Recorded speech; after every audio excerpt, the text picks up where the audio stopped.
Ninth class NCERT political science chapter 3 electoral politics. మనం నివసిస్తున్న country ఒక డెమోక్రటిక్ కంట్రీ. ఇంకా చూసుకున్నట్లయితే సుమారుగా ఇప్పుడున్న దేశంలో, ఇప్పుడున్న ప్రపంచంలో అయితే చాలా వరకు కంట్రీస్ అన్నీ కూడాను డెమోక్రటిక్గానే ఉన్నాయి. ఇంకా చాలా కంట్రీస్ వరకు సుమారుగా 100కు పైగా కంట్రీస్లో వాళ్ళ దేశంలో ఎలా వాళ్ళ యొక్క కింగ్స్, అదే రకం వాళ్ళ యొక్క రూలర్స్ ఎలా అయితే ఎన్నుకుంటున్నారంటే బికాజ్ ఆఫ్ ఎలక్షన్ చేత వాళ్ళు అనమాట అక్కడ ఉండే లీడర్స్ అనమాట నామినేట్ అవుతున్నారు. సో ఇక్కడ ఇంత ఇంపార్టెంట్ కీ రోల్ ప్లే చేసేది ఏంటంటే ఎలక్షన్.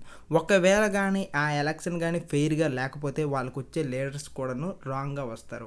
అదే రకంగా ఒకవేళ కానీ వాళ్ళు ఎన్నుకునే లీడర్స్ కానీ ఎలక్టెడ్ కానీ కరెక్ట్గా లీడర్ ఎలక్ట్ అయితే ఆ దేశం యొక్క గ్రోత్ అదే రకంగా ఆ దేశం యొక్క ఫ్యూచర్ అనేది బాగా ఇంక్రీజ్ అవుతుంది. సో ఇంతటి కీ రోల్ ప్లే చేసేది ఏది అంటే ఈ ఎలక్షన్. సో ఈ చాప్టర్లో మనం ఏం నేర్చుకుంటామంటే ఎలక్టోరల్ పాలిటిక్స్. అసలు ఎలక్షన్స్ అంటే ఏంటి, డెమోక్రటిక్ కంట్రీలో ఎలక్షన్స్ అనేవి ఎందుకు అంత నెససరీ, ఇంకా చూసుకున్నట్లయితే ఎలక్టోరల్ కాంపిటీషన్ అంటే ఏంటి, ఇంకా అన్నిటికన్నా ముఖ్యంగా అసలు మన భారతదేశంలో అనమాట ఎలక్షన్స్ అనేవి ఫ్రీ అండ్ ఫెయిర్గా జరుగుతున్నాయా అనే విషయాలను ఈ చాప్టర్లో నేర్చుకుంటాం. ఇంకెందుకు ఫ్రెండ్స్ ఆలస్యం, let's get into our channel.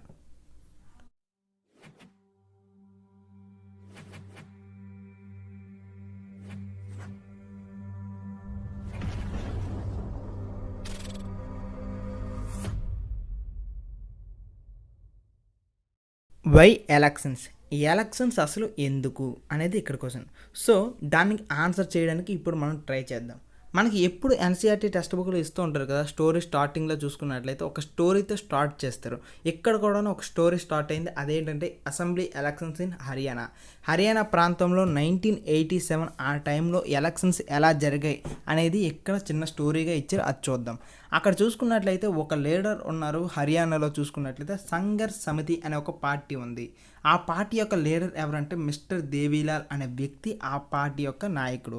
ఇంకా చూసుకున్నట్లయితే ఆయన యొక్క ఏజ్ 76 ఇయర్స్ ఓల్డ్ అంట. ఆయన చాలా బిజీ వ్యక్తి, అదే రకంగా చాలా బిజీ పర్సన్ అంట. ఇక్కడ మనకి ఏం డిపిక్ట్ చేస్తున్నారంటే ఆయన రెగ్యులర్గా మీటింగ్స్కి అటెండ్ అవుతూ ఉన్నారు. ఎందుకంటే ఎలక్షన్స్ అనమాట 23 months తర్వాత వాళ్ళ రాష్ట్రంలో ఎలక్షన్స్ జరుగుతాయి. సో ఆయన అనమాట దానికి సన్నద్ధం అవ్వడానికి అనమాట రకరకాల మీటింగ్స్కి అటెండ్ అవుతూ ఉంటారు. అలా అనమాట ఒక పార్టీ, అదే రకంగా ఒక మీటింగ్ వాతావరణం మనకి ఇక్కడ కనిపిస్తుంది. ఇక్కడ ప్రజలందరూ వెయిట్ చేస్తున్నారంట ఆయన వచ్చే పార్టీ, ఆయన ఎంత టైంకి వస్తారు ఏంటి అనుకున్నాను అనమాట. ఆతృతగా ఇక్కడ ప్రజలందరూ ఎదురు చూస్తున్నారు. సో ఇక్కడ చూసుకున్నట్లయితే ఆయన యొక్క రోజు, అదే రకంగా ఆయన యొక్క దినచర్య ఎలా స్టార్ట్ అవుతుందంటే ఉదయం 8 గంటలకి స్టార్ట్ అవుతారంటే మళ్ళీ రాత్రి 11 గంటల వరకు ఆయన యొక్క రోజు అనేది ఉంటుంది. ఇంకా చూసుకున్నట్లయితే ఇక్కడ కర్నాల్ అనే ప్లేస్, హర్యానాలో కర్నాల్ అనే ప్లేస్కి ఆయన రీచ్ అవ్వాలి ఆ రోజు మీటింగ్కి. సో ఆయన ఆ మీటింగ్కి రీచ్ అయినప్పటికీ ఆల్రెడీ ఇంకా 9 మీటింగ్స్ని ఆల్రెడీ రీచ్ అయిపోయారంట. సో ఇక్కడ అనమాట ఎలక్షన్స్కి ముందు ఒక లీడర్, అదే రకంగా ఒక పార్టీ నాయకుడు ఎంత కష్టంగా ఉంటుంది, అదే రకంగా ఆయన ఎన్నెన్ని ప్లేసెస్ తిరగాలి అనేది అనమాట ఇక్కడ మనకి ఈ చిన్న ముక్కలో మనకు చూపెట్టారు. ఇప్పుడు 1987లో హర్యానాలో జరిగిన ఎలక్షన్స్ గురించి చూద్దాం. అక్కడ 1987 టైంకి మేజర్గా 2 పార్టీస్ ఉన్నాయి. ఒకటి కాంగ్రెస్ పార్టీ, నెక్స్ట్ అనమాట సెకండ్గా చూసుకున్నట్లయితే లోక్దల్ పార్టీ. ఇక్కడ లోక్దల్ పార్టీకి ఎవరంటే హెడ్ దేవీలాల్ అనే వ్యక్తి అనమాట ఇక్కడ హెడ్. నెక్స్ట్ కాంగ్రెస్ పార్టీకి అక్కడ రీజనల్గా ఎవరంటూ ఆయన అనమాట. ఇక్కడ మనం మేజర్గా గమనించవలసింది ఏంటంటే 1982లో అనమాట కాంగ్రెస్ పార్టీ గెలిచింది, గవర్నమెంట్ని ఫామ్ చేసింది. సో అది ఇప్పుడు రూలింగ్ పార్టీ. నెక్స్ట్ చూసుకున్నట్లయితే ఇక్కడ అనమాట లోక్దల్ పార్టీ ఆ ఎలక్షన్స్లో ఓడిపోయింది, ఇంకా వాళ్ళనమాట అపోజిషన్ పార్టీగా మిగిలిపోయారు. ఇక్కడ మనం చూసుకున్నట్లయితే 1987 టైంకి లోక్దల్ పార్టీ ఏం చేసిందంటే ఒక కొత్త స్ట్రాటజీతో వచ్చింది. నెక్స్ట్ ఏం చెప్పిందంటే వాళ్ళనమాట ఒక మూమెంట్ని స్టార్ట్ చేశారు. ఆ మూమెంట్ పేరు ఏం పేరు అంటే న్యాయ యుద్ధ్. ఇక్కడ న్యాయ యుద్ధ్ అనేది అంటే అర్థం ఏంటి అంటే ఇక్కడ న్యాయ అంటే అర్థం జస్టిస్ అని అర్థం, నెక్స్ట్ యుద్ధ్ అంటే స్ట్రగల్ అని అర్థం. సో ఈ జస్టిస్ కోసం చేసే స్ట్రగల్ని న్యాయ యుద్ధ్ అనుకుని అనమాట చెప్పారు. ఈ న్యాయ యుద్ధ్ని ఎలా చేశారు అని అంటే ఈ లోక్దల్ పార్టీతో పాటుగా కలుపుకొని ఇంకా ఏంటంటే ఆ రాష్ట్రంలో ఉన్న వేరే పార్టీస్ని కలుపుకొని ఒక ఫ్రంట్గా మారారు. ఇక్కడ ఫ్రంట్ అంటే అర్థం ఏంటంటే కూటమి అని తెలుగులో ఎగ్జాక్ట్ మీనింగ్. మనకి ఇక్కడ ఈ సంవత్సరం జరిగిన 2019లో జరిగిన ఎలక్షన్స్ చూసుకున్నట్లయితే టీఆర్ఎస్ పార్టీ అనమాట ఎంఐఎంతో కలిసి వాళ్ళు అనమాట ఆ ఎలక్షన్స్లో పార్టిసిపేట్ చేశారు. నెక్స్ట్ ఇంకా చూసుకున్నట్లయితే మిగిలిన అపోజిషన్ పార్టీ ఏం చేసిందంటే మిగిలిన పార్టీస్ కాంగ్రెస్ అదే రకంగా ఇంకా వేరే అయితే పార్టీస్ ఉన్నాయి కదా తెలంగాణలో, వాటితో కలిసి అనమాట అక్కడ పొత్తు పెట్టుకుని అనమాట వాళ్ళు ఎలక్షన్స్లో పార్టిసిపేట్ చేశారు. ఇలా ఎక్కడ కూడాను హర్యానాలో ఏమైందంటే ఈ లోక్దల్ పార్టీ వేరే పార్టీస్తో ఒక ఫ్రంట్గా మారింది, ఆ ఎలక్షన్స్లో పార్టిసిపేట్ చేసింది. ఇక్కడ న్యాయుద్ అనే మూమెంట్లో వాళ్ళు ఏమని ప్రజలకు ప్రామిస్ చేశారంటే మేము కానీ ఒకవేళ కానీ ఎలక్షన్స్లో గెలిస్తే ఈ సంవత్సరం మేము వచ్చిన ఎలక్షన్స్లో గెలిచి మేము కానీ గవర్నమెంట్ని ఫామ్ చేస్తే మేము చేసే ఫస్ట్ పని ఏదైనా ఉందంటే రైతులకి అదే రకంగా స్మాల్ బిజినెస్ మ్యాన్కి వాళ్ళకనమాట రుణమాఫీ చేస్తామనుకుని చెప్పారు. సో వాళ్ళు ఏమైతే అప్పులు తీసుకుంటారో వాటిని మాఫీ చేస్తామని చెప్పారు. ఈ ప్రామిస్ అనమాట ప్రజలకు బాగా నచ్చింది. నెక్స్ట్ ఏంటంటే అప్పుడున్న కాంగ్రెస్ గవర్నమెంట్ యొక్క రూలింగ్ ప్రజలకు నచ్చలేదు. ఈ రెండు రీజన్స్ వల్ల ఏమైందంటే ఆ సంవత్సరం ఎలక్షన్స్లో 1987లో జరిగిన ఎలక్షన్స్లో లోక్దల్ పార్టీ అనమాట గెలిచింది. వాళ్ళ యొక్క ఫ్రంట్ ఎన్ని సీట్లను గెలిచిందంటే 90 సీట్లకి, ఆ రాష్ట్రంలో మొత్తం 90 సీట్స్ ఉంటే 90 సీట్స్కి 76 సీట్లు అనమాట ఇక్కడ ఈ లోక్దల్ పార్టీ యొక్క ఫ్రంట్ గెలిచింది. ఇంకా ఈ లోక్దల్ పార్టీ ఎన్ని గెలిచిందంటే కేవలం లోక్దల్ పార్టీ అయితే 60 సీట్స్ అంటే గెలిచింది. సో ఇలా అనమాట వాళ్ళు గెలిచారు. గెలవడం వల్ల అనమాట ఇప్పుడు వీళ్ళు గెలిచారు కాబట్టి వీళ్ళని అనమాట ఒకరిని ఎన్నుకోవాలి. అలా అనమాట ఎన్నుకున్నారు. అక్కడ దేవిలాల్ అనే వ్యక్తి ఆల్రెడీ వాళ్ళందరూ ముందుగానే ఇక్కడ మేము లీడర్గా దేవిలాల్నే అనుకుంటున్నాం కాబట్టి ఆయన అనమాట చీఫ్ మినిస్టర్గా అక్కడున్న వాళ్ళు గెలిచిన వాళ్ళు అనమాట ఎన్నుకున్నారు. ఇలా ఎన్నుకోవడంతో అనమాట 3 డేస్లో ఏమైందంటే చీఫ్ మినిస్టర్గా ఇక్కడ దేవిలాల్ని డిక్లేర్ చేశారు. ఎవరంటే గవర్నర్. ఇలా అనమాట వాళ్ళ రాష్ట్రంలో వీళ్ళు ఇప్పుడు గవర్నమెంట్ని ఫామ్ చేశారు. నెక్స్ట్ వీళ్ళు చేస్తానన్న మొదటి పని ఏంటంటే వాళ్ళు అనమాట అక్కడుండే లోన్స్, అవుట్ స్టాండింగ్ లోన్స్ ఏవైతే ఉంటాయో స్మాల్ ఫార్మర్స్ అదే రకంగా అగ్రికల్చర్ లేబర్స్ ఇంకా స్మాల్ బిజినెస్ మ్యాన్స్ వీళ్ళ యొక్క లోన్స్ అనమాట వాళ్ళు రుణమాఫీ చేశారు. నెక్స్ట్ ఆ 5 సంవత్సరాలు అనమాట వాళ్ళు రూల్ చేశారు. ఇలా రూల్ చేసిన తర్వాత మళ్ళీ నెక్స్ట్ ఎలక్షన్స్ వచ్చే 1991లో ఈసారి ఆ పార్టీ అనమాట ఓడిపోయింది. ఎందుకంటే వాళ్ళ యొక్క రూలింగ్ అదే రకంగా వాళ్ళ యొక్క రూలింగ్ అనేది ప్రజలకి నచ్చలేదు. ఇలా నచ్చకపోవడం వల్ల ఏం చేశారంటే వాళ్ళు అంటే ఈసారి ప్రజలు అనమాట ఆ పార్టీని ఓడించేశారు. మళ్ళీ ఎవరిని ఎలక్ట్ చేశారంటే మళ్ళీ కాంగ్రెస్ పార్టీని అనమాట వాళ్ళు ఎన్నుకున్నారు. ఈ రకంగా అనమాట మనకి అసెంబ్లీ ఎలక్షన్స్ హర్యానాలో జరిగిన అసెంబ్లీ ఎలక్షన్స్ అనేవి ఇక్కడ ఒక చిన్న స్టోరీలా మనకి డెపిక్ట్ చేశారు. Why do we need elections ఎందుకు అవసరం అనేది ఇక్కడ చూద్దాం. సుమారుగా 100కు పైగా కంట్రీస్లో అంట ఎలక్షన్స్ జరుగుతున్నాయి. ప్రజలంట అక్కడ ఎలక్షన్స్ ద్వారానే వాళ్ళకి కావాల్సిన రిప్రజెంటేటివ్స్ని ఎన్నుకుంటున్నారు. కానీ ఇక్కడ ఆథర్ ఏం చెబుతున్నారంటే ఎలక్షన్ జరిగే ప్రతి చోటు కూడాను అదే రకంగా ఎలక్షన్ అయ్యే ప్రతి కంట్రీ కూడాను డెమోక్రటిక్ అవ్వచ్చు అవ్వకపోవచ్చు అనుకుని చెప్తున్నారు. సో ఈ 2 పాయింట్స్ ద్వారా మనకు అర్థమవుతుంది ఏంటి అని అంటే నాన్ డెమోక్రటిక్ కంట్రీలో కూడాను ఎలక్షన్స్ జరుగుతాయి అనుకుని చెప్పారు. ఇక మనం పాయింట్లోకి వెళ్ళినట్లయితే డెమోక్రటిక్ కంట్రీలో ఎలక్షన్స్ ఎందుకు అనేది ఇక్కడ క్వశ్చన్. సో ఇక్కడ చూసుకున్నట్లయితే ఒకవేళ డెమోక్రటిక్ కంట్రీకి ఎలక్షన్సే లేవు, ఒకవేళ ఎలక్షన్స్ లేకపోతే ఎలా ఉంటుందో ఇప్పుడు మన సిచ్యువేషన్ అర్థం చేసుకుందాం. ఇక్కడ ప్రతి ఒక్కరూ కూడాను డెమోక్రసీలో అనమాట పార్టిసిపేట్ చేస్తారు అనుకుని మనకు బాగా తెలుసు. ఇక్కడ డెమోక్రసీ అంటే అర్థం ఏంటంటే by the people for the people of the people అనుకుని చెబుతూ ఉంటారు. సో ఇక్కడ డెసిషన్ ఏది తీసుకున్నా సరే ఈ ప్రజల చేత తీసుకుంటారు, ప్రజల కొరకే తీసుకుంటారు, ప్రజల యొక్క తీసుకుంటారు. సో ఇక్కడ వీళ్ళ కోసం తీసుకునే డెసిషన్లో ఈ ప్రజలందరూ కూడాను పార్టిసిపేట్ చేస్తే ఎలా ఉంటుంది అని అంటే సుమారుగా మన భారతదేశం లాంటి కంట్రీ 130 కోట్ల మంది జనాభా ఉంటారు. వీళ్ళందరూ కూడాను ఒక దగ్గర కూర్చొని ప్రతిరోజు కూడాను డెసిషన్ తీసుకోవడం nearly impossible. It is impossible task అనమాట. సో అందుకనమాట మనం ఏం చేస్తామంటే అందరూ పార్టిసిపేట్ చేయడం కష్టం కాబట్టి మనం రిప్రజెంటేటివ్స్ని ఎన్నుకుంటాం, వాళ్ళని మన తరపున పంపించేసి డెసిషన్ తీసుకోవాలనుకుని మనం పంపిస్తూ ఉంటాం. నెక్స్ట్ చూసుకున్నట్లయితే ఇక్కడ మిగిలిన వాళ్ళందరికీ కూడాను అంతే టైం ఉండకపోవచ్చు, ఇంకా వాళ్ళందరికీ ఆ డెసిషన్ మీద అంత నాలెడ్జ్ ఉండకపోవచ్చు. కాబట్టి ఈ 3 సమస్యలను మనం అధిగమించడానికి మన తరపున కొంతమంది రిప్రజెంటేటివ్స్ని ఎన్నుకుంటున్నాం. వాళ్ళనమాట వాళ్ళకి అక్కడ డెసిషన్ తీసుకోమని అనమాట మనం పంపిస్తున్నాం. సో ఈ పంపించడానికి కోసమే మనం అనమాట ఎలక్షన్స్ చేసుకుంటున్నాం. అక్కడి వరకు బాగానే ఉంది. కానీ ఈ రిప్రజెంటేటివ్స్ని ఎలాగా మనం పంపిస్తాం, ఎలా ఎన్నుకుంటాం అనేది ఇక్కడ చూసుకున్నట్లయితే ఈ రిప్రజెంటేటివ్స్ని ఎన్నుకోవడంలో కూడాను ఎలక్షన్ లేకపోతే ఎలా ఉంటుందో ఇక్కడ చూద్దాం. రిప్రజెంటేటివ్స్ని ఎన్నుకుంటాం, కాకపోతే ఇక్కడ రిప్రజెంటేటివ్స్ని ఎన్నుకోవడంలో కూడాను అసలు ఎలక్షన్ లేకపోతే ఎలా ఉంటుందో ఇక్కడ చూసుకున్నట్లయితే ఇలా లేకపోయినప్పుడు మనం దేని క్రైటీరియా బట్టి వాటిని తీసుకోవచ్చు, సెలెక్ట్ చేయొచ్చు అంటే age, experience, next knowledge, education. ఈ 4 కండిషన్స్ బట్టి కూడాను మనం అన్నట్టు వాళ్ళని ఎలెక్ట్ చేయొచ్చు. కాకపోతే ఇలా సెలెక్ట్ చేసేటప్పుడు అనమాట మన 130 కోట్ల మంది జనాభాలో ఎంతోమంది ఎక్స్పీరియన్స్డ్ పర్సన్ ఉంటారు, అదే రకంగా ఎంతోమంది ఎక్కువ ఏజ్ పర్సన్స్ ఉంటారు, ఎంతోమందికి అనమాట ఎక్కువ నాలెడ్జ్ ఉంటుంది. సో వీళ్ళందరిలో కూడాను ఎవరిని మనం సెలెక్ట్ చేయాలి, ఎవరిని మనం సెలెక్ట్ చేయొచ్చు అనేది చాలా ఒక డిఫికల్ట్ టాస్క్గా మారిపోయింది. ఇంకా చూసుకున్నట్లయితే ఇలా ఎలెక్ట్ చేసినా సరే, ఒకవేళ వాళ్ళందరినీ కలిసి మనం సెలెక్ట్ చేసుకున్నా సరే, ఇక్కడ ప్రాబ్లం ఏంటంటే వాళ్ళు అనమాట ప్రజలకు నచ్చకపోవచ్చు.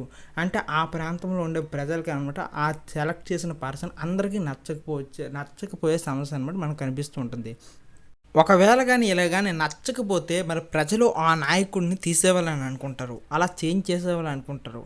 కానీ ఇక్కడ ఎలక్షన్ లేకపోవడం వల్ల వాళ్ళు అలా ఇమీడియట్గా చేంజ్ చేయలేకపోతారు. సో ఈ ప్రాబ్లమ్స్ అన్నింటినీ రెక్టిఫై చేయడానికి ప్రజలు వాళ్ళకి నచ్చిన లీడర్ని సరిగ్గా ఎన్నుకోవడానికి, అదే రకంగా వాళ్ళ యొక్క ఇంట్రెస్ట్ ఎవరు చూసుకుంటారో వాళ్ళని చూసుకొని మరీ ఎన్నుకోవడానికి, నెక్స్ట్ ఇంకేంటంటే ఒకవేళ కానీ ఆయన యొక్క రూలింగ్ బాగాలేకపోతే ఆయన పక్కకి తీసివేయడానికి కూడాను ఒక మంచి మెకానిజం కావాలి అనుకొని మనకి ఈ 3 కండిషన్స్ బట్టి అర్థమవుతుంది. సో అటువంటి ఏదైనా ఒక మంచి మెకానిజం ఉంది అని అంటే అది ఎలక్షనే. సో ఈ ఎలక్షన్స్ ఉండడం వల్ల ఏమవుతుందంటే ప్రజలు అనమాట రెగ్యులర్ ఇంటర్వెల్స్లో వాళ్ళకి నచ్చిన లీడర్స్ని వాళ్ళు అనమాట చూజ్ చేసుకుంటారు. ఇలా చూజ్ చేసుకుని వాళ్ళ యొక్క ఇంట్రెస్ట్ని అనమాట వాళ్ళ చేత అనమాట చేస్తూ ఉంటారు. ఇందుకోసం అనమాట మనకి ఎలక్షన్స్ అనేవి చాలా ఇంపార్టెంట్. ఒక ఎలక్షన్స్ జరిగేటప్పుడు ప్రజలు ఏ చాయిసెస్ని చూస్తారో ఇక్కడ మనం చూద్దాం. ఇక్కడ 3 పాయింట్స్ ఇచ్చారు. అవేంటంటే they can choose who will make laws for them. అంటే ముందుగా ఓటు వేసే ప్రతి ఒక్క సిటిజన్ ఏం చేస్తాడంటే ఆ ఎన్నుకునే నాయకుడు తాను ఎవరినైతే ఓటు వేయాలనుకుంటాడో ఆ నాయకుడు అనమాట వాళ్ళ కోసం చట్టాలు చేస్తాడని నమ్ముతాడు. నెక్స్ట్ చూసుకున్నట్లయితే సెకండ్ పాయింట్లో చూసుకున్నట్లయితే they can choose who will form the government and take major decisions. ఇక్కడ ఎవరైతే గెలుస్తారో, ఎవరైతే ఈ గవర్నమెంట్ను ఫామ్ చేస్తారో వాళ్ళు అనమాట మేజర్ డెసిషన్ తీసుకుంటారు అనుకుని చెబుతున్నారు. ఇక్కడ చూసుకున్నట్లయితే గవర్నమెంట్ ఎవరు ఫామ్ చేస్తారు అనుకుంటే ఎవరైతే ఆ కాన్స్టిట్యున్సీస్లో అంటే ఆ రాష్ట్రం మొత్తం మీద మెజారిటీ సీట్స్ ఎవరైతే గెలుస్తారో వాళ్ళే గవర్నమెంట్ని ఫామ్ చేస్తారు. సో ఇంతమంది ప్రజలకి అనమాట సంబంధించి డెసిషన్ తీసుకునేది ఎవరు తీసుకున్నా సరే అదొక మేజర్ డెసిషన్ అవుతుంది. సో ఇక్కడ సిటిజన్ ఏం చెప్తున్నాడంటే వాళ్ళకి ఎవరైతే ఇలాంటి గ్రేట్ మేజర్ డెసిషన్ తీసుకోవాలని అనుకుంటారో వాళ్ళని ఎన్నుకునే చాయిస్ ఏది ఇస్తుందంటే ఎలక్షన్ ఇస్తుంది అనమాట. నెక్స్ట్ చూసుకున్నట్లయితే థర్డ్ పాయింట్లో ఏం చెబుతున్నారంటే థర్డ్ పాయింట్లో వీళ్ళనమాట ఏ పార్టీ అయితే వాళ్ళ యొక్క పాలసీస్ని, అదే రకంగా ఆ గవర్నమెంట్ అనమాట చేసే లా మేకింగ్ అనేది వాళ్ళకి అనుగుణంగా ఉంటుందో అటువంటి పార్టీనే వీళ్ళు అనమాట ఎలక్ట్ చేసుకుంటారు అనుకుని చాయిస్ ఇస్తుందంట ఎలక్షన్. అంటే ఇక్కడ చూసుకున్నట్లయితే ఈ పాలసీస్ అనుకుని మనకి బాగా తెలుసు బీజేపీ పార్టీ చూసుకున్నట్లయితే వాటికంటూ కొన్ని ఐడియల్స్ ఉంటాయి. అదే రకంగా కాంగ్రెస్ పార్టీ చూసుకున్నట్లయితే వాటికంటూ కొన్ని ఆదర్శాలు ఉంటాయి. ఇంకా సిపిఎం పార్టీ చూసుకున్నట్లయితే వాటికంటూ కొన్ని ఆదర్శాలు ఉంటాయి. ఇక్కడ ప్రతి పార్టీ కూడాను ఎలక్షన్స్ ముందు క్యాంపెయిన్ చేస్తే అంటే ప్రచారాలు చేస్తే మేము కానీ రూలింగ్లోకి వస్తే మేము రుణమాఫీ చేస్తాం, అదే రకంగా ఇంకో కొన్ని పార్టీలు అయితే మేము కానీ రూలింగ్లోకి వస్తే కలర్ టీవీ ఇస్తాం, ఇలా అనమాట రకరకాల ప్రచారాలు చేస్తారు. అదే రకంగా వాళ్ళైతే ఏం చేస్తారో అవి చెప్తారు. ఇంకా మనం రీసెంట్గా ఆంధ్రప్రదేశ్లో చూసుకున్నట్లయితే నవరత్నాలు అనౌన్స్ చేశారు జగన్ గారు. సో ఈ వైఎస్ఆర్సీపీ పార్టీ అనమాట నవరత్నాలు వాళ్ళు చెప్పారు. సో ఈ పార్టీ యొక్క పాలసీస్ ఇక్కడ ఆంధ్రప్రదేశ్ రాష్ట్రంలో ఉన్న చాలామంది వరకును ఆ పాలసీస్ అనమాట నచ్చాయి, అంటే వైఎస్ఆర్సీపీ పాలసీస్ నచ్చాయి. సో ప్రజలు అనమాట ఇక్కడ ఎన్నుకున్నారు. సో ఎలక్షన్స్ కూడా ఇదే ఇస్తుంది. ఏ పార్టీ అయితే పాలసీస్ నచ్చుతాయో ఆ పార్టీస్ని చూజ్ చేసుకునే అవకాశం అనమాట మనకి ఇక్కడ ఈ ఎలక్షన్స్ ఇస్తున్నాయి. సో మళ్ళీ ఒకసారి ఈ 3 పాయింట్స్ని మళ్ళీ చెప్పుకుందాం. ముందుగా ఎవరైతే వాళ్ళ కోసం లాస్ట్ చేస్తారో ఆ పార్టీస్ని, అదే రకంగా ఆ సిటిజన్ని, అదే రకంగా ఆ లీడర్ని ఎన్నుకునే చాయిస్ అనమాట ఎలక్షన్ ఇస్తుంది. సెకండ్ పాయింట్ చూసుకున్నట్లయితే మనకనమాట ఇక్కడ ఆ రాష్ట్రానికి కావాల్సిన మేజర్ డెసిషన్స్ ఎవరైతే తీసుకోవాలని అనుకుంటున్నారో ఆ చాయిస్ని కూడా ఇక్కడ ఇస్తుంది. ఆ మేజర్ డెసిషన్ తీసుకునే పవర్ని అనమాట ఇక్కడ ఈ సిటిజన్ అప్రూవ్ చేసేలాగా తను అనమాట ఎవరికైతే ఇవ్వాలనుకుంటున్నారో ఆయనకి ఇచ్చేలాగా అనమాట ఆ పవర్ని ఈయన డొనేట్ చేయొచ్చు. ఇంకా థర్డ్ పాయింట్లో చూసుకున్నట్లయితే ఏ పార్టీ అయితే పాలసీస్ ఉంటాయో, ఏ పార్టీ యొక్క పాలసీస్ అదే రకంగా వాళ్ళు చేయాలనుకున్న నచ్చుతారో ఆ పార్టీని ఈయన స్వేచ్ఛగా ఎన్నుకునే అవకాశం అనమాట ఎలక్షన్స్ ద్వారా దొరుకుతుంది. ఇప్పుడు ఒకవేళ కానీ ఎలక్షన్ లేకపోతే మనకి మోనార్కీ రూల్లో చూసుకున్నట్లయితే ఒక్కసారిగా అనమాట వాళ్ళు ఎన్నుకుంటారు. అంటే ఇక్కడ ఆ దేశంలో ఉన్న ఏజ్డ్ పర్సన్స్ కానీ, ఎక్స్పీరియన్స్డ్ పర్సన్ కానీ, నాలెడ్జ్ పర్సన్ కానీ అక్కడ ఎన్నుకుంటున్నారు. కానీ అలా ఎన్నుకున్నప్పటికీ కూడాను ఆయన ఆయన నుండి అదే రకంగా ఆయన నెక్స్ట్ తరాల వారు అలా అలా ఆ తరతరాల వారు వస్తూనే ఉంటారు. ఇంకా ఆయన కానీ కానీ కింగ్ కానీ రాంగ్ పర్సన్ అయితే, అదే రకంగా ఆయన కానీ స్వార్థమైన వ్యక్తి అయితే మాత్రం ఆ రాజ్యానికి చాలా ఇబ్బందిగా ఉంటుంది. అదే రకంగా రాజ్యం పైన నియంతృత్వం పెరిగిపోతుంది. కానీ ఇక్కడ ఎలక్షన్స్ ఉంటే మాత్రం అటువంటి నియంతృత్వం ఉండడానికి ఇటువంటి చాయిస్ కూడా లేకుండా ఎలక్షన్స్ చేస్తాయి. ఎందుకంటే ఆయన తప్పు చేస్తే ఈ ఎలక్షన్స్ ద్వారా అనమాట రెగ్యులర్ ఇంటర్వెల్స్లో ఆ తప్పులన్నీ ఎరాడికేట్ చేసేవచ్చు. అదే రకంగా ఒక రైట్ పర్సన్ని ఎన్నుకునే అవకాశం మళ్ళీ ప్రజల చేతికి వస్తుంది. ఈ రకంగా అనమాట ఎలక్షన్స్ అనేవి చాలా అవసరం. What makes an election democratic? ఇక్కడ ఎలక్షన్స్ ఏవి అసలు డెమోక్రటిక్గా మారుస్తాయి? అసలు ఎలక్షన్స్ అనేవి డెమోక్రటిక్ అని పిలవాలి అంటే ఏంటి కండిషన్స్ అనేవి ఇక్కడ చూద్దాం. మనకి బాగా తెలిసిందే, ఎప్పటి నుండో వింటున్న మాట, ప్రపంచంలో చాలా దేశాలు 100కు పైగా దేశాలు ఎలక్షన్స్ జరుగుతున్నాయి. కానీ ఎలక్షన్స్ జరిగే ప్రతి చోట కూడాను అది ఒక డెమోక్రటిక్గా జరుగుతున్నాయి. అదే రకంగా అదొక డెమోక్రటిక్ కంట్రీ కాదు అనుకుని మనం చాలా సందర్భాల్లో చెప్పుకున్నాం. సో ఇక్కడ చూసుకున్నట్లయితే అసలు డెమోక్రటిక్గా అదే రకంగా ఆ ఎలక్షన్స్ అనేవి ఒక ఫెయిర్ వేగా అదే రకంగా డెమోక్రటిక్గా జరిగాయి అనాలంటే ఈ 5 కండిషన్స్ని ఫుల్ఫిల్ చేయాలి. అవి ఏంటంటే, ఫస్ట్ కండిషన్ చూసుకున్నట్లయితే ప్రతి ఒక్క పర్సన్కి అనమాట ఓటు ఉండాలి. అదే రకంగా each person have each vote అనమాట. ప్రతి పర్సన్కి ఒక ఓటు ఉండాలి. ఇక్కడ ఈ కండిషన్ చూసుకున్నట్లయితే మనకి డాక్టర్ బిఆర్ అంబేద్కర్ గారు ఈ కండిషన్ గురించి పోరాటం చేశారు. 1950 టైంలో చూసుకున్నట్లయితే అప్పుడు చాలా వరకు ఇల్లిటరేట్స్. సో వాళ్ళందరికీ కూడాను ఈ పొలిటికల్ ఇన్స్టిట్యూషన్స్ అంటే ఏంటో తెలియదు. అదే రకంగా వాళ్ళకి అనమాట గవర్నమెంట్ ఎలా రన్ అవుతుందో తెలియదు. ఇంకా మరీ ముఖ్యంగా అంటే అసలు బ్యాలెట్ బాక్స్ అంటే ఏంటో కూడాను ఆ టైంలో తెలియదు. కానీ అక్కడ ఆయన మాత్రం ఏం చెప్పారంటే, డాక్టర్ బిఆర్ అంబేద్కర్ గారు, వాళ్ళందరికీ ఈ రోజుకి తెలియకపోవచ్చు, ఈరోజు గవర్నమెంట్ ఫంక్షన్స్ తెలియకపోవచ్చు, కానీ ఫ్యూచర్లో వాళ్ళు కూడాను ఒక డెమోక్రటిక్ కంట్రీలో వాళ్ళకు కూడాను ఈ పొలిటికల్ అవేర్నెస్ వస్తుంది. అదే రకంగా ప్రజలందరూ కూడాను చైతన్యవంతులు అవుతారు. ఇంకా పబ్లిక్ ఇన్స్టిట్యూషన్లో ఈ పొలిటికల్ ఇన్స్టిట్యూషన్లో పార్టిసిపేట్ చేస్తారనుకుని చెప్పారు. సో ఇక్కడ ఈచ్ పర్సన్ ఈచ్ ఓట్ ఉండేటప్పుడు ఏమవుతుంది అంటే, మనకి ఇక్కడ చాలా తక్కువ కులాల వాళ్ళు ఉంటారు. మన ఇండియాలో అయితే క్యాస్ట్ బేస్డ్గా డిస్క్రిమినేషన్ కనిపిస్తుంది. ఇంకా చూసుకున్నట్లయితే జెండర్ బేస్డ్గా, ఇంకా ఎడ్యుకేషన్ అని, ఇంకా ఈ పూర్ అని, ఇలా ఇన్ఈక్వాలిటీస్ కనిపిస్తున్నాయి. సో ఈ రిచ్ పర్సన్స్కి ఎలా లేదన్నా ఓటు వచ్చేస్తుంది. కానీ ఇక్కడ ఈ పూర్ పర్సన్స్కి అదే రకంగా చిన్న క్యాస్ట్ వాళ్ళకి కూడాను ఓటు లేదు. సో వాళ్ళకి ఓటు లేకపోవడం వల్ల వాళ్ళ యొక్క ప్రాబ్లమ్స్ని క్లియర్గా ఎక్స్ప్రెస్ చేయలేరు. అదే రకంగా వాళ్ళ యొక్క మాటలను కూడా ఎవరు పట్టించుకోరు. కానీ ఒకవేళ కానీ వాళ్ళకి ఓటు ఉంటే కేవలం ఆ ఓటు పవర్తో వాళ్ళకి కావాల్సిన లీడర్ని వాళ్ళు ఎన్నుకుంటారు. అప్పుడు ఆ లీడర్స్ అనమాట వీళ్ళ యొక్క ఇంట్రెస్ట్ ఏంటో కనుగొనమంటూ వాళ్ళ ప్రాబ్లమ్స్ని సాల్వ్ చేసే అవకాశం ఉంటుంది. సో అందు గురించి అనమాట ఫస్ట్ పర్సన్ అయితే అదే రకంగా ఫస్ట్ ప్రిన్సిపల్ ఏంటంటే each person have each vote. ఒక పర్సన్కి ఒక ఓటు ఉండేటప్పుడు ఆయన అనమాట ఆయన సమస్యను అనమాట ఈ గుర్తించుకొని అదే రకంగా ఆయన అనమాట ఆయనకు కావాల్సిన లీడర్ని ఎన్నుకునే అవకాశం దొరుకుతుంది.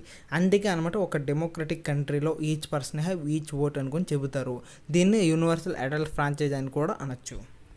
ఇంకా సెకండ్ కండిషన్ చూసుకున్నట్లయితే ప్రతి ఒక్కరికి అదే రకంగా ప్రతి పొలిటికల్ పార్టీస్కి అదే రకంగా ప్రతి ఇండివిజువల్కి కూడాను ఎలక్షన్స్లో పార్టిసిపేట్ చేసి అదే రకంగా ఎలక్షన్స్లో కాంటెస్ట్ చేసే అవకాశం ఉంది. ఈ పాయింట్ అర్థం చేసుకోవాలంటే మనం భరత్ అనే మూవీ చూసుకుంటే, భరత్ అనే నేను అనే మూవీలో ఇక్కడ ఒక ఆయన అనమాట రాయలసీమ ప్రాంతం నుండి వస్తూ ఉంటారు. ఇక్కడ విలన్ ఏం చేస్తారంటే ఆయన కొడుకుని అనమాట ఆ పార్టీలో నిలబెట్టాలని చూస్తారు. నెక్స్ట్ ఇంకేంటంటే ఆయనకు పోటీగా ఎవ్వరు ఉండకూడదు అనుకుని కూడా చూస్తారు. కానీ ఈ ప్రాంతంలో మాత్రం ఆ రాయలసీమ ప్రాంతంలో ఆయన అదే రకంగా ఆయన కొడుకు వల్ల చాలా నియంతృత్వం ఉంటుంది.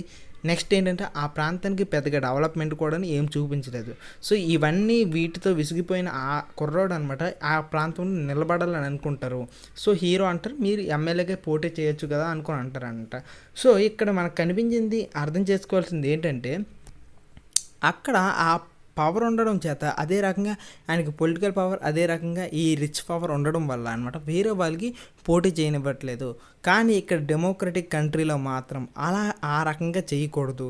సో ఒక ఎలక్షన్ డెమోక్రటిక్ అనిపించుకోవాలంటే ఎవరెవరైతే పోటీ చేయాలనుకుంటున్నారో వాళ్ళందరూ కూడాను స్వేచ్ఛగా పోటీ చేసే అవకాశం ఉండాలి. అప్పుడే అనమాట ఆ ఎన్నుకునేవాడు అదే రకంగా గెలిచేవాడు అనమాట ఫెయిర్గా ఎన్నుకున్నట్టు అనమాట మనకు అర్థమవుతుంది. ఇది సెకండ్ ప్రిన్సిపల్.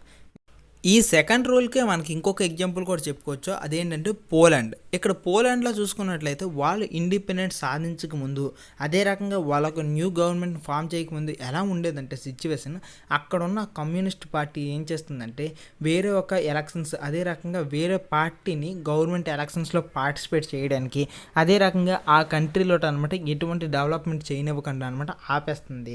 ఇక్కడ ఏం చేస్తుందంటే అపోజిషన్ పార్టీకి అసలు స్థానమే ఇవ్వట్లేదు, ఇంకా చెప్పాలంటే అపోజిషన్ మాటే అని వినిపించకూడదు అనేటట్లుగా అక్కడ చేస్తారు. సో ఇక్కడ డెమోక్రటిక్ అవ్వాలి అంటే మనకు మాత్రం మన డెమోక్రటిక్ కంట్రీలో అపోజిషన్ ఎన్నైనా ఉండొచ్చు, అదే రకంగా అపోజిషన్ క్రిటిసిజం కూడా చేసే అవకాశం ఉంటుంది. ఇది సెకండ్ ప్రిన్సిపల్. ఇక థర్డ్ ప్రిన్సిపల్లో చూసుకున్నట్లయితే ఎలక్షన్స్ అనేవి రెగ్యులర్ ఇంటర్వెల్స్లో జరగాలి.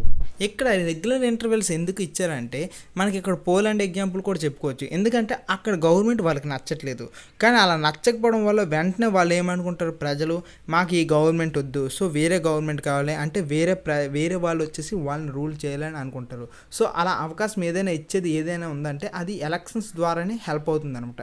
సో అదంతా దేని ద్వారా పాసిబుల్ అవుతుందంటే ఈ ఎలక్షన్స్ ద్వారానే పాసిబుల్ అవుతుంది. సో ఎలక్షన్స్ ఉండడం వల్ల రెగ్యులర్ ఇంటర్వెల్స్లో ఎలక్షన్స్ జరిగితే సో వాళ్ళకి ఈసారి నచ్చిన వాళ్ళని అనమాట ఎన్నుకునే అవకాశం దొరుకుతుంది. గానా ఎగ్జాంపుల్గా తీసుకున్నట్లయితే ఆఫ్రికాలో ఈ గానా అనే కంట్రీ మొదటిసారిగా డెమోక్రసీని సాధించింది, అదే రకంగా ఇండిపెండెన్స్ సాధించింది డెమోక్రసీ అనే మాట కన్నా. ఇలా ఇండిపెండెన్స్ సాధించినప్పుడు కూడాను అక్కడ ఎన్నికైన లీడర్ ఏం చేశారంటే తానుగా రూలర్గా ప్రకటించుకొని ఇంకా ఏమంటే వేరే అపోజిషన్ పార్టీకి అవకాశం ఇవ్వకుండా తానే ఒక 15-16 సంవత్సరాలు అంటే అలా రూల్ చేసుకుంటూ వెళ్ళిపోయారు, వేరే పొలిటికల్ పార్టీస్కి అవకాశం ఇవ్వకుండా. కానీ ఇక్కడ డెమోక్రటిక్ కంట్రీలో అదే రకంగా ఒక డెమోక్రటిక్గా ఎలక్షన్ జరగాలంటే మాత్రం మనకు ఒక 5 సంవత్సరాలు 6 సంవత్సరాలు ఎలక్షన్స్ అనమాట రెగ్యులర్ ఇంటర్వెల్స్లో జరుగుతూ ఉండాలి. ఇంకా ఫోర్త్ ప్రిన్సిపల్లో చూసుకున్నట్లయితే క్యాండిడేట్ అనమాట ఎలక్ట్ అవ్వే ఎటువంటి క్యాండిడేట్ అయినా సరే ఎలక్షన్లోటు అనమాట చాయిస్ ఉంది. అంటే ఇక్కడ ఎవరైనా సరే ఓటు ఉన్న ప్రతి ఒక్కరికి కూడాను ఎలక్ట్ అయ్యే అవకాశం ఉంటూనే ఉంటుంది. ఒక డెమోక్రటిక్ కంట్రీలో మేమే కేవలం మా కులం వాళ్ళే ఇక్కడ ఎలక్షన్లో పార్టిసిపేట్ చేయాలి, అదే రకంగా కేవలం మా అంత రిచ్ వాళ్ళే ఎలక్షన్స్లో పార్టిసిపేట్ చేయాలి, ఇంకా అంటే మా కలర్ వాళ్ళే అందరూ ఎలక్షన్స్లో పార్టిసిపేట్ చేయాలి, ఇంకా చెప్పుకోవాలంటే మా జెండర్ వాళ్ళే ఎలక్షన్స్లో పార్టిసిపేట్ చేయాలి అని ఎటువంటి నియంతృత్వం లేదు. సో ఎటువంటి రిజర్వేషన్స్ లేవు. ఇక్కడ ఎలక్షన్స్లో ఒక డెమోక్రటిక్ ఎలక్షన్స్లో ఏమవుతుందంటే ఎవరైనా సరే ఎటువంటి క్యాండిడేట్ అయినా సరే వాళ్ళకి ఓటు హక్కు ఉండాలి, అదే రకంగా మినిమం ఏజ్ 25 ఇయర్స్ ఉంటే వాళ్ళందరూ కూడాను ఎలక్షన్స్లో పార్టిసిపేట్ చేయడానికి, అదే రకంగా పార్టిసిపేట్ చేసి ఎలక్ట్ అవ్వడానికి కూడాను చాయిస్ ఉంటుంది. ఇది డెమోక్రటిక్ ఎలక్షన్స్లో అనమాట మనకు ఫోర్త్ ప్రిన్సిపల్. ఇంకా లాస్ట్ అండ్ ఫిఫ్త్ ప్రిన్సిపల్ ఏంటంటే ఇవన్నీ జరిగేటప్పటికీ కూడాను ఎలక్షన్స్ అనేవి ఫెయిర్గా జరగాలి, అదే రకంగా ఫ్రీగా జరగాలి. ఇక్కడ ఈ ఫెయిర్ అండ్ ఫ్రీ అనే మాట ఎందుకు ఇచ్చారంటే మనకి మయన్మార్లో చూసుకుంటే అక్కడ అనమాట ఎలక్షన్స్ జరుగుతాయి, కానీ ఎలక్షన్స్ జరిగిన వెంటనే అనమాట ఏం చేస్తారంటే ఆ పవర్ని అనమాట వేరే ఒక మిలిటరీ రూల్ తీసుకుంటారు మయన్మార్ సిచ్యువేషన్. ఇంకా పాకిస్తాన్లో చూసుకున్నట్లయితే 1999లో రెఫరెండం పెడతారు, మీకు మిలిటరీ రూల్ కావాలా లేకపోతే వేరే రూల్ కావాలా అనుకుని రెఫరెండం పెడితే అక్కడ ప్రజలందరూ కూడాను మిలిటరీ రూల్ కావాలనుకుని ఓట్లు పడతాయంట. ఇది అక్కడ ఆ దేశంలో ఉన్న ఆర్థికవేత్తలు, అదే రకంగా ఆ దేశంలో ఉన్న పొలిటికల్ ఇన్స్టిట్యూషన్స్ వాళ్ళందరూ ఏం చెప్తారంటే ఇక్కడ ఈ ఎలక్షన్స్ అనేవి మాస్ రిగ్గింగ్, అదే రకంగా ఇవి అన్ఫెయిర్గా జరిగాయి అనుకుని అనమాట చెబుతూ ఉంటారు. సో దీన్ని బట్టి అర్థమవుతుంది ఏంటంటే ప్రజల డెసిషన్ ఒకటి, కానీ అక్కడ వచ్చింది మాత్రం మరొకటి. ఇంకా చెప్పుకోవాలంటే మన ఇండియాలో నేను ఒక స్పెషల్ ఎగ్జాంపుల్ విన్నాను, అది ఒక సైంటిస్ట్ గారు చెప్పారు. ఆయన టైంలో అంటే ఆయన ఏజ్లో ఒక 30 ఇయర్స్ బ్యాక్ వరకు ఏంటంటే కొన్ని ప్లేసెస్లో ఆయనకి ఎలక్షన్ డ్యూటీ పడేటప్పుడు వెళ్తున్నప్పుడు అనమాట అక్కడ ఎలక్షన్స్ జరిగేటప్పుడు కొంతమంది ఆ నాయకులు వాళ్ళు వచ్చేసి అనమాట బలవంతంగా మెడ మీద కత్తి పెట్టేసి చేతిలో ఎంత డబ్బులు పెట్టేసి వాళ్ళంతటా వాళ్ళు ఓట్లు వేసిస్తూ ఉంటారు. సో ఇక్కడ అనమాట ఎవరికైతే అధికారం ఉంటుందో, ఎవరి చేతిలో అయితే పలుకుబడి ఉంటుందో వాళ్ళే గెలిచే అవకాశాలు ఉన్నాయి. సో అప్పుడు అనమాట ప్రజల డెసిషన్ ఒకటి, ప్రజలు ఎన్నుకున్నది ఒకటి, కానీ ఎలక్ట్ అయిన వాడు వేరే ఒకడు. సో ఇటువంటి జరిగితే అనమాట అది డెమోక్రటిక్గా జరిగినట్టు కాదు, అది ఒక నాన్ డెమోక్రటిక్గా జరిగినట్టు. కానీ డెమోక్రటిక్ ఎలక్షన్స్ జరగాలి అంటే ఎలక్షన్స్ అనేవి ఫ్రీగా, అదే రకంగా ఫెయిర్గా జరిగితేనే అవి డెమోక్రటిక్గా ఎలక్షన్స్ జరిగినట్టు. సో ఈ 5 పాయింట్స్ కానీ ఏ కంట్రీ అయితే ఫుల్ఫిల్ చేస్తుందో, ఎలక్షన్స్లో ఏ కంట్రీ అయితే ఇవి 5 ప్రిన్సిపల్స్ని ఫుల్ఫిల్ చేస్తుందో ఆ కంట్రీ యొక్క ఎలక్షన్స్ని మనం ఏమనొచ్చు అంటే డెమోక్రటిక్ ఎలక్షన్స్ అని అనొచ్చు. Is it good to have political competition? అసలు పొలిటికల్ కాంపిటీషన్ ఉండడం మంచిదా చెడ్డదా అనేది ఇక్కడ తెలుసుకుందాం. మన భారతదేశాన్ని సుమారుగా 533 కాన్స్టిట్యుయెన్సీస్గా మార్చారంట. ఇక్కడ 533 భాగాలుగా విభజించారు. అది ఎలా అంటే కాన్స్టిట్యుయెన్సీగా. ఇక్కడ ఈ కాన్స్టిట్యుయెన్సీ అంటే అర్థం ఏంటంటే 2 లేదా 3 మండలాలు, 2 లేదా 4 మండలాలను కలిపి ఏమంటామంటే ఒక కాన్స్టిట్యుయెన్సీ అంటాం. అంటే తెలుగులో నియోజకవర్గము అంటాం. కానీ దీని డెఫినేషన్ ఓరియంటెడ్గా చెప్పాలంటే ఒక జాగ్రఫికల్ ఏరియాలో ఉండే ప్రజలందరూ, సిటిజన్స్ అందరూ, ఓటర్స్ అందరూ ఏం చేస్తారంటే వాళ్ళకు నచ్చిన లీడర్ని ఆ కాన్స్టిట్యుయెన్సీ నుండి లెజిస్లేటివ్ బాడీస్కి పంపిస్తారు. ఇలా ఎలక్షన్ పర్పస్ కోసం విడదీసిన ఏరియానే మనం ఏమంటామంటే కాన్స్టిట్యుయెన్సీ అంటాం, నియోజకవర్గం అని అంటాం. సో ఇక్కడ ఈ కాన్స్టిట్యుయెన్సీ లెవెల్లో మనకు అనమాట కాంపిటీషన్ కనిపిస్తూ ఉంటుంది. ఉదాహరణకి మనం ఏదైనా ఒక కాన్స్టిట్యుయెన్సీ తీసుకున్నట్లయితే, ఒక నియోజకవర్గాన్ని తీసుకున్నట్లయితే ఆ ప్రాంతంలో మనకి బీజేపీ, అదే రకంగా YSRCP, Congress, communist party, Janasena party, ఇలా అనమాట మనకు రకరకాల పార్టీలు కనిపిస్తూ ఉంటాయి. వీళ్ళందరి మధ్య కూడాను ఆ ఎలక్షన్ టైంలో ఒక రకమైన కాంపిటీషన్ కనిపిస్తూ ఉంటుందన్నమాట.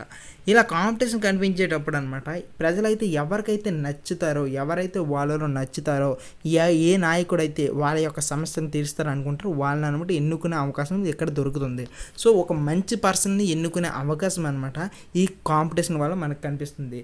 అదే ఎవ్వరూ పోటీ చేయకపోతే కేవలం ఒక్కడు నిలబడేసి వాడినే అనమాట తిరిగి అనమాట లెజిస్లేటివ్ బాడీస్కి వెళ్తే అనమాట ఇదంతా ఒక పాయింట్లెస్గా మారిపోతుంది. కానీ ఎప్పుడైతే కాంపిటీషన్ ఉంటుందో ఒక రైట్ పర్సన్ని ఎన్నుకునే అవకాశం అనేది దొరుకుతుంది.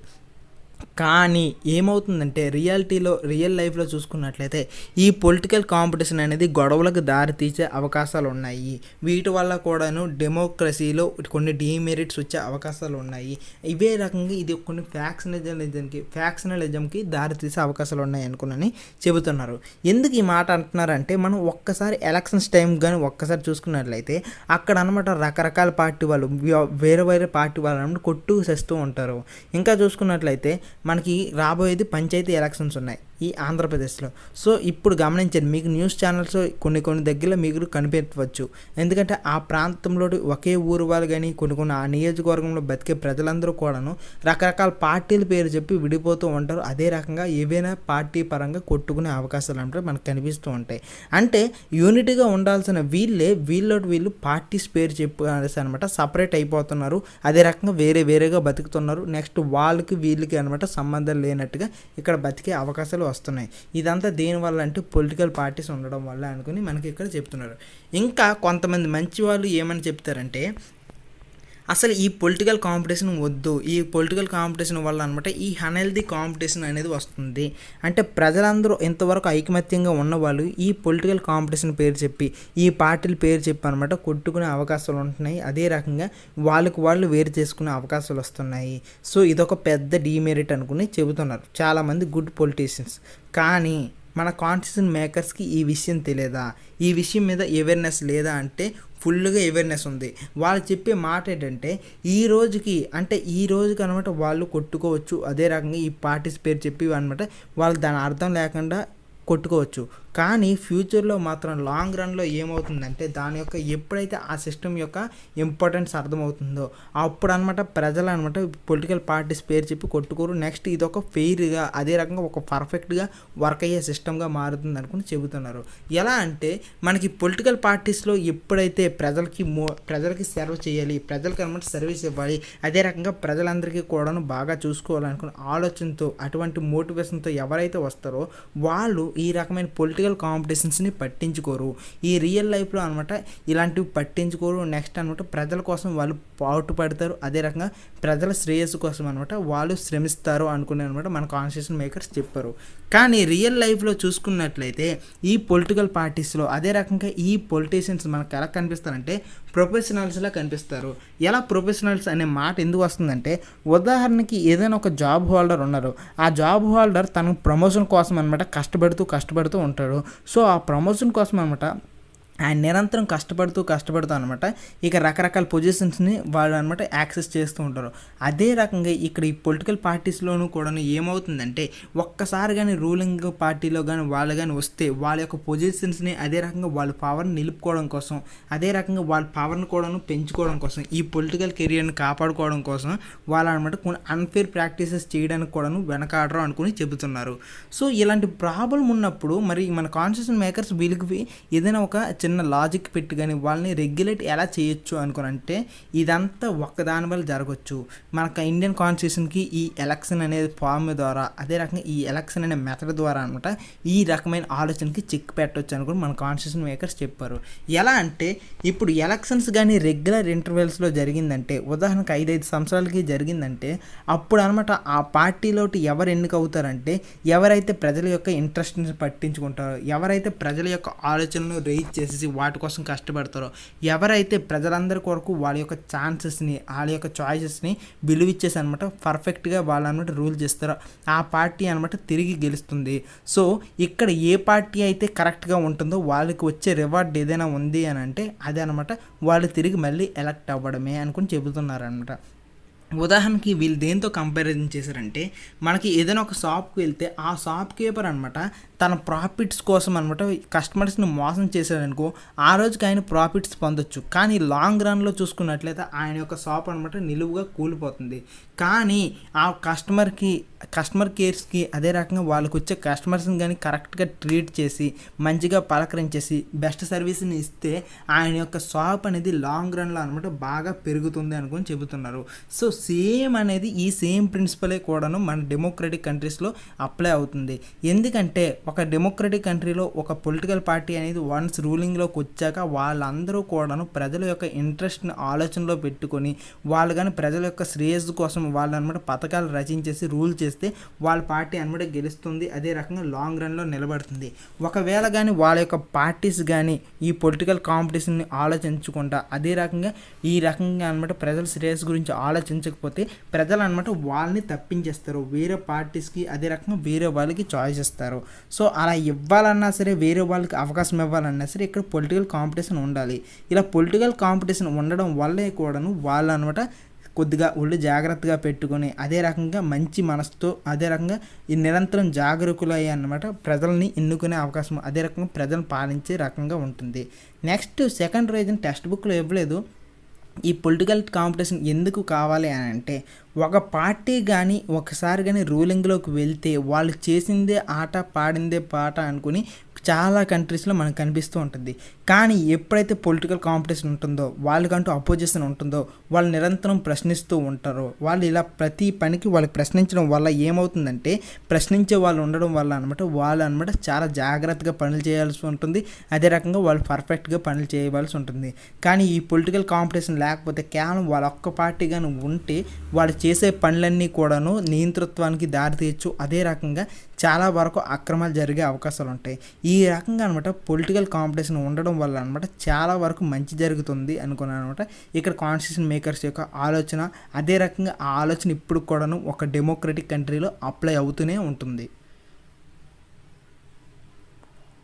ఈ వీడియోకి పార్ట్ 2 వీడియో కూడా ఉంది. దాన్ని రేపు 9కి రిలీజ్ చేస్తాను. So keep watching friends. Thank you.